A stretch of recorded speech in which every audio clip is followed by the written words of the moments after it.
Seeing that he was about to walk away, Langchencho immediately called out, "Stop." Xielian stopped. Langchencho gritted his teeth and finally ground out, You owe me an explanation." "What kind of explanation do you want?" Xielian asked.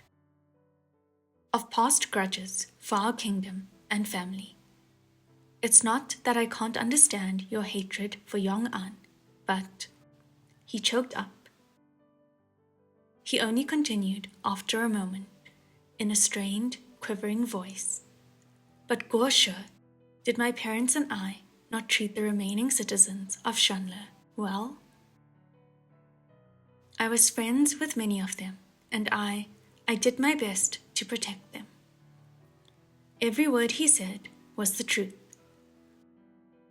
After the kingdom of Shanle had fallen, many remaining citizens never forgot their roots, and even after the kingdom of Yong'an was built and started its rule, those people and their descendants continued to live on as the people of Shanle, often clashing with people of the new kingdom. The first few generations of the Yong'an monarchy ruled with force and cruelly massacred many of the rioting Shanle people. Inversely, there were also underground alliances formed by the Shanle people to plot the assassination of many of the Yong'an nobility. They even succeeded a few times. This continued on, and the end result was a deep-seated hatred for each other on both sides. However, with the rule of Langchencho's parents, the king took on a different attitude. He treated the Shanle people with kindness and compassion. He wanted to unite the country of the old and the new against all voices of dissent. Even if the idea of granting princely titles to past Shanle royals was absurd, he used it as a way to show his sincerity and regarded them with respect. Langchencho himself had never been prejudiced because of past hatred. Everything was but history. The Guoshe Fangxin was a mysterious figure, having never revealed his true identity. So no one knew on which side the mastermind behind the gilded banquet bloodbath stood. However, the hatred between Yong'an and Shanle ran too deep. Both sides would accuse each other whenever anything should happen, and so many of the surviving nobles all pointed their fingers at Shanle and used the chance to request for the complete annihilation of the remaining people of Shanle. Yet, Langchencho had rejected all their efforts. His determination protected the lives of many and prevented them from suffering a nameless genocide. However, now that he was reminiscing, the more good he did then, the more wronged he felt now. Not that he felt that what he had done was worthless, but he felt deeply aggrieved. It's never worthless to do what you think is right, but to have shown so much benevolence without reciprocation, he couldn't help but feel wronged. Langchencho's eyes reddened, and he continued to question. "Guoshe, did I not do enough? Did my parents do something wrong? Why must you treat me like this?" The more he thought, the more vexed he became, and struggled against Ruoya's bind once more, straining to lift his upper body. "Do you not think that you owe us an explanation?" "I can't give you one," Xielian said. The response was so direct that Langchencho choked back his anger. "Guoshe, you've changed so much. You were never like this before." Xielian rubbed his forehead and said, "I remember I had already told you long ago not to venerate me as an incorruptible, saintly figure. I'm nothing like the person in your mind. In the end, you'll only disappoint yourself." Langchencho laid on the ground and mumbled, "The past you or the present you, I don't know which one is the real you anymore." "They're all me," Xielian said, "but you were only 17 back then. Now that you're older, of course I'd be teaching you a different lesson. Langchencho closed his mouth for a moment, but then blurted out, "Was it because your 17th was a trial that you had to turn my 17th into a trial too?" Shilian didn't respond. Seeing that he wouldn't speak, Langchencho's anger flared again, and he took in a huge breath. He yelled, "If that was your intention, then I won't let you have your way." Shilian's eyes widened at those words. Langchencho couldn't stand, but his eyes were bright and his tone tenacious, as if a roaring flame was blazing within his eyes. He continued, his tone harsh, like he was peeved, but also like he was declaring war. "If you want me to fill my heart with hatred like you, I surely won't. If you're going to force me to abandon myself, I refuse. I will never. No matter what you do to me, I will never become like you." It was a declaration so heroic, Shilian was becoming dazed just listening to it. It took a moment before he came to and burst into laughter. Langchencho's face was covered with fiery tears, his blood boiling with passion. He was at the height of his zealous cries. But all of that was deflated by Shilian's laugh, and he became angrily bewildered. Shilian, on the other hand, was clapping as he laughed, his laughter growing by the minute, and he cried, "Good." Shilian couldn't remember the last time he had laughed this heartily, or for what, and it took him some time before ceasing. He rubbed his eyes and nodded. "Good. Remember what you said today, that you will never become like me." Huachang still had his arms crossed and watched coldly. Just as Shilian finished speaking, there was suddenly a blast of red smoke before him. The explosion came too suddenly, and Shilian jolted, thinking that Langchencho must have used some strange trick, and immediately evaded, his gaze watchful. However, the blast was only loud in sound and didn't pose any harm. When the smoke had cleared, Langchencho had disappeared from where he lay. All that was left was the Dharma doll, swaying left and right. The Dharma doll had a very round face and body, like a giant squash. Its brows were black, and its expression like a tiger, cute and juvenile. At that moment, it was glaring, plump with anger, and it carried a fat sword on its back, gallant in its form, exactly like Langchencho, except as a lovable big toy. Shilian stopped smiling and called, "Chencho?" Royo let go and returned to wrap itself around Shilian's wrist. Huachang walked over leisurely and flicked his finger on the body of that Dharma doll, laughing. Why does he look so foolish, no matter what form he takes? Shilian picked up the Dharma doll and didn't know whether to laugh or to cry. This, Sanlang, is this Chencho? Why did he turn into this form? Stop playing around with him and change him back. No, take him along and let's go, Huachang said. Go where? Shilian asked. Just then, the two had come to a cramped little cave. Huachang didn't answer him. He tossed up a die, and it landed in his palm. He lowered his eyes to glance at it before entering the cave. To turn someone into a Dharma doll was such a mischievous spell, and was very much Huachang's style. But it was also difficult to undo. Either way, Shilian couldn't unravel it, and he couldn't guarantee that any other heavenly officials could do it either. So he held the doll in his hands and was just about to follow Huachang when he abruptly remembered the tossed sword Feng Xin and doubled back to pick it up. He strapped it onto his back and chased after Huachang. Shilian wanted Huachang to undo the spell, but the man was non-committal. The two walked around in the cave for a bit, and soon after it became wider and more spacious than the entrance. Footfalls echoed in the cave, and some distance in front of them came a faint light and sounds of singing. When Xie was led to Paradise Manor in the Ghost City, he had also heard singing, but the graceful songs of charming female ghosts were enticing and beautiful, like aphrodisiac, intoxicating. This singing was like the chaotic dance of demons, appalling and hideous. The two were nothing alike. Xie couldn't help but ask, "Sanlang, what is this place?" "Shh." Hua Chang lightly silenced him.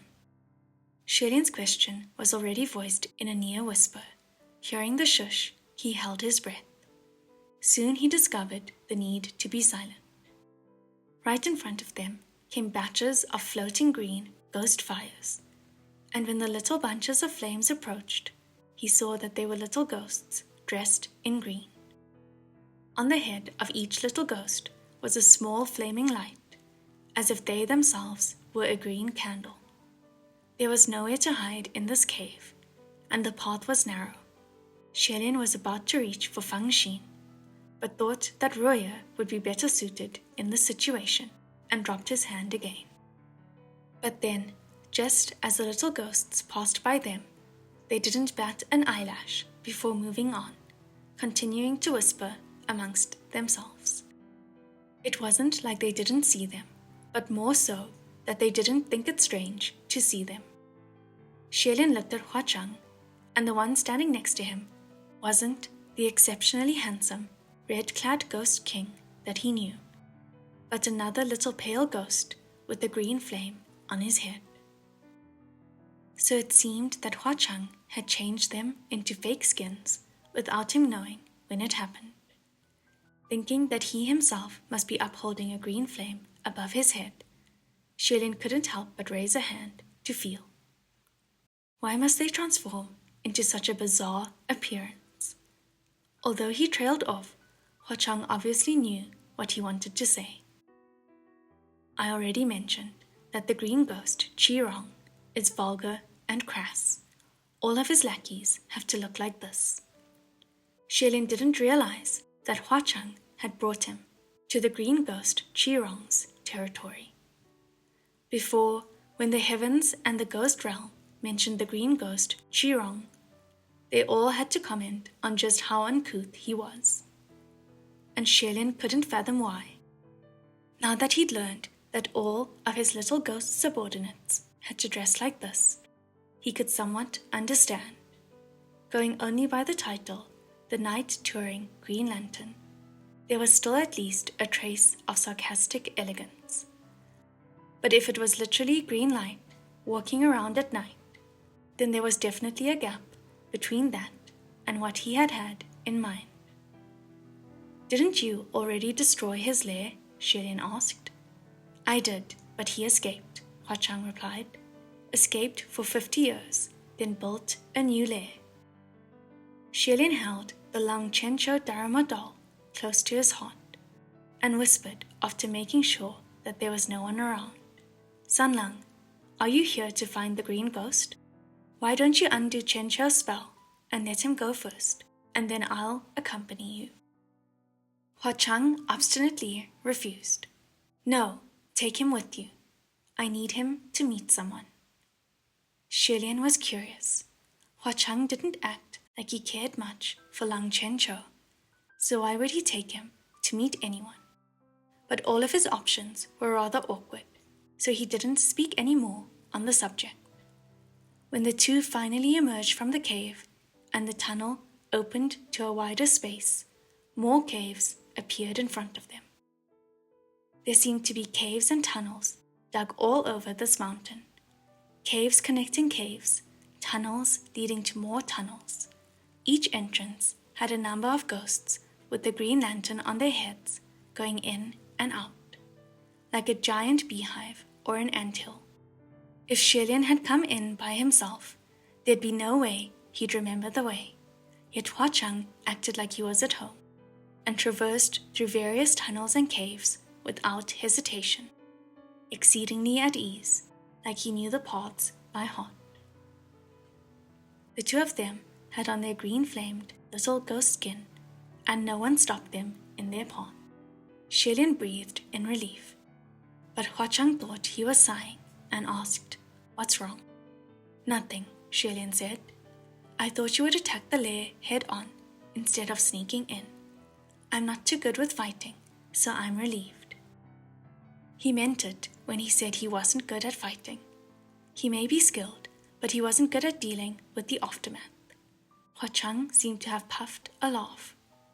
"I did attack head-on the first time, but the moment he found out, he ran away. This time, I'm here for his person, so of course, I can't have him notice that I'm here." Was the person that Huachang wanted Chancho to meet the green ghost? Shilian wondered. Was there a relationship between the two of them? Well, whatever he wants to do, I'll still accompany him. Then ask him to undo the spell later. Shilian still had the burning of Paradise Manor on his mind, and still felt guilty. As he was thinking, Huachang spoke. "That useless trash can't do anything, but he's very vigilant. Those little ghosts can't approach his person, and it's not easy disguising as his closest henchman. To get close, there's only one way." Just then, 4 little ghosts came by, laughing and chatting. Huachang slowed his steps, and Shilian followed his lead. It turns out that the little ghosts had a train of bound humans behind them, dragged by a long rope. Amongst the humans, some were ragged and unkempt, some in extravagant clothes, but they all seemed to be young men and women under the age of 30. There was even a child who was grabbing onto the corner of a sleeve of one of the young men. They were probably father and son. Their hands were bound, and they looked terrified. Some were ready to faint while trudging through the demonic lair. They brushed past Huachang, and without missing a beat, he turned around and seamlessly joined the end of the march. He gently elbowed Shilian, and he repeated Huachang's actions. When he looked over, Huachang had already changed skin again, and this time it was a clean-cut young man.